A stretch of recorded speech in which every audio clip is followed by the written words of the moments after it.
আজ আমাকে কথা বলতেই হবে ইনশাআল্লাহ, কারণ আগামীতে আবার আপনাদের সাথে দেখা হবে কিনা আমি জানি না। কথা বলতেই হবে। বসেন, কেউ দাঁড়িয়ে থাকবেন না। আমি দেখতে পাচ্ছি বাংলাদেশের ভাগ্য আকাশে উত্তর গগনে কালো মেঘ জমা হয়েছে।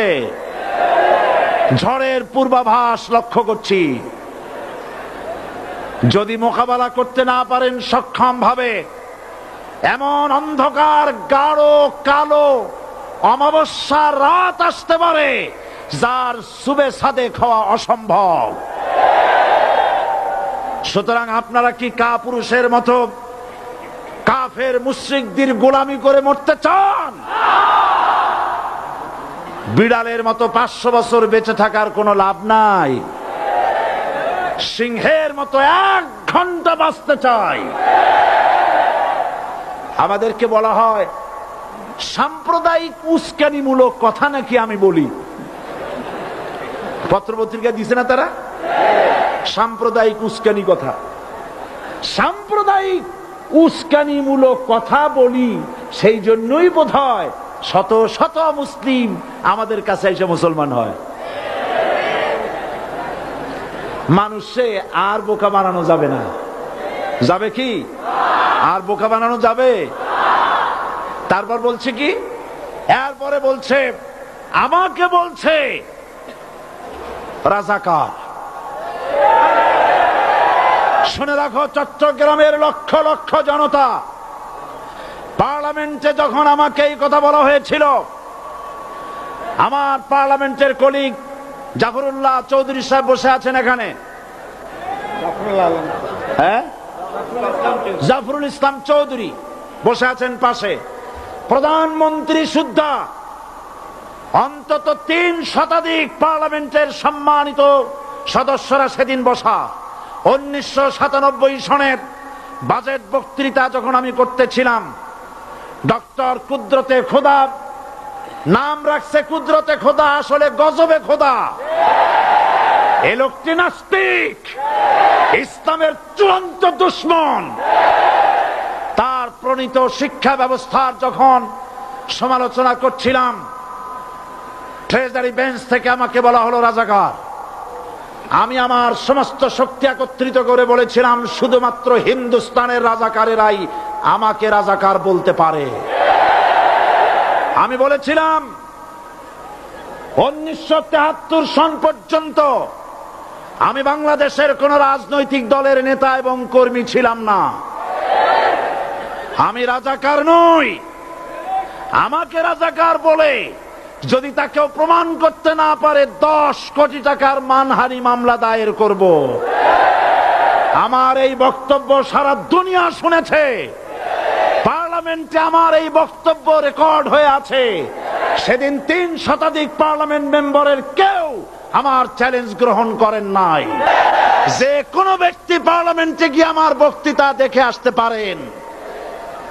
এরপরে 1997 সনের 7 অক্টোবর দৈনিক জনকণ্ঠ পত্রিকা যখন আমার বিরুদ্ধে লিখলো, সেই পত্রিকায় সাইদির ওপেন চ্যালেঞ্জ 8ম পাতা, 1997 7 অক্টোবর, এত বড় 2 কলামে হেডিং। সেখানে আমি বলেছি, বাংলাদেশের সকল সাংবাদিক, গোয়েন্দা বিভাগ, বাংলাদেশের সকল বুদ্ধিজীবীকে আমি আমার পিরোজপুরে আমন্ত্রণ করছি। আমার উপস্থিতিতে যদি কেউ প্রমাণ করতে পারে বাংলাদেশের স্বাধীনতা যুদ্ধের বিরুদ্ধে আমার কোনো ভূমিকা ছিল, সজ্ঞানে স্বেচ্ছায় জাতীয় সংসদের সদস্য পদ থেকে পদত্যাগ করব। 3 বছর পার হয়ে গেছে, আজ পর্যন্ত কেউ এই চ্যালেঞ্জের মোকাবেলা করে নাই। সুতরাং আমাকে যারা রাজাকার বলবে, তারা পিতৃ পরিচয়হীন অবৈধ সন্তান। 1971 সনের, শোনো মুসলমানেরা, 1971 সনের কোন কাদা সাইদির গায়ে লাগে নাই।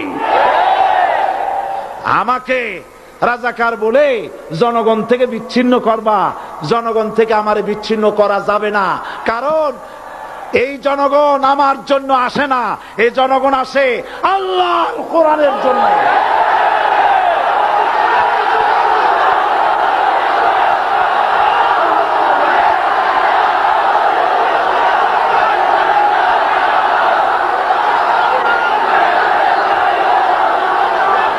আজকে আর যারা ইসলামের কথা বলে, তারাই রাজাকার, তারাই মৌলবাদী।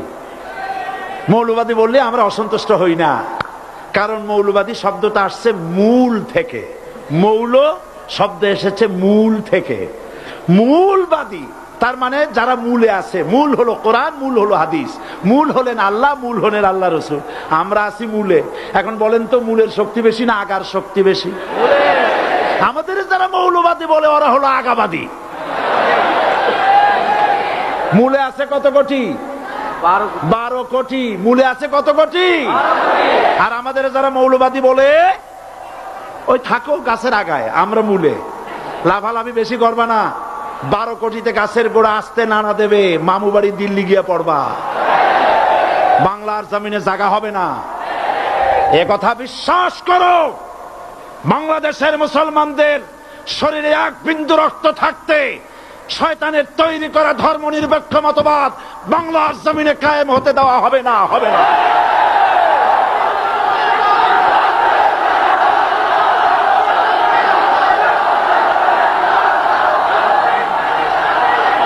রাসূল করিম সাল্লাল্লাহু আলাইহি ওয়াসাল্লাম কোরআন প্রতিষ্ঠার জন্য আন্দোলন করেছিলেন। আয়াতুল কুরসি আমাদের সে কথাই শিখেছে।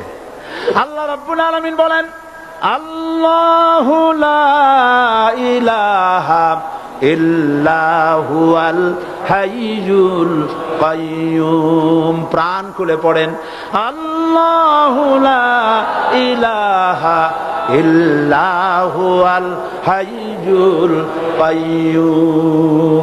আল্লাহ হচ্ছেন তিনি যিনি ছাড়া কোনো ইলাহা নাই, আইনদাতা নাই, বিধানদাতা নাই। আমরা মানুষের তৈরি করা আইন মানি না। 12 কোটি মুসলমানের দেশে আইন তৈরি করবে মানুষ, আমরা মানব না। পার্লামেন্টে তৈরি হতে হবে কোরআন দিয়ে, পার্লামেন্টে আইন তৈরি হতে হবে কোরআন দিয়ে। সুতরাং ভয় যতই পান আর যতই ষড়যন্ত্র করেন, 4 দল যখন একত্রিত হয়েছে, ঐক্যবদ্ধ থাকবে, সরকার ঐক্যবদ্ধভাবে গঠন হবে, নির্বাচন ঐক্যবদ্ধভাবে হবে এবং কোরআন হবে, আল কোরআনের পার্লামেন্ট হবে বাংলাদেশে।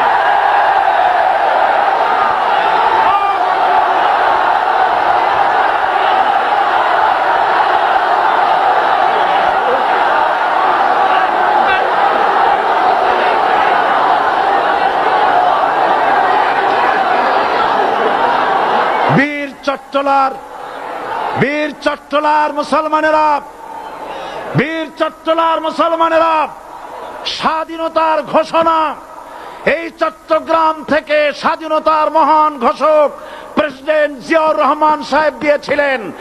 এই চট্টগ্রাম থেকেই ইসলামী রাষ্ট্রের ঘোষণা হবে।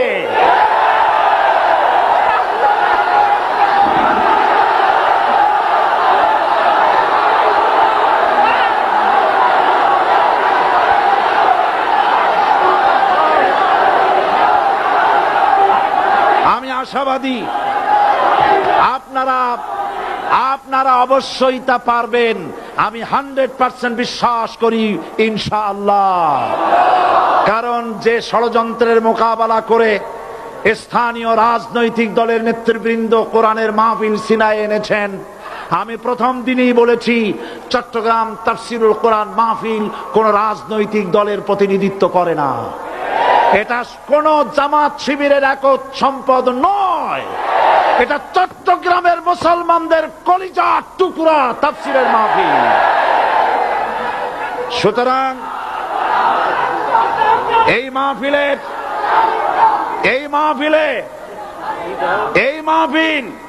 চট্টগ্রামে থাকবে ইনশাআল্লাহ কিয়ামত পর্যন্ত। 144 ধারা 288 হয়ে গেছে, ষড়যন্ত্র পায় পায় চলে গেছে। আমি ওই সব ছেলেদের বলি, সরকারি দলের ছাত্র হইয়া মুসলমানদের বিপক্ষে যাইও না।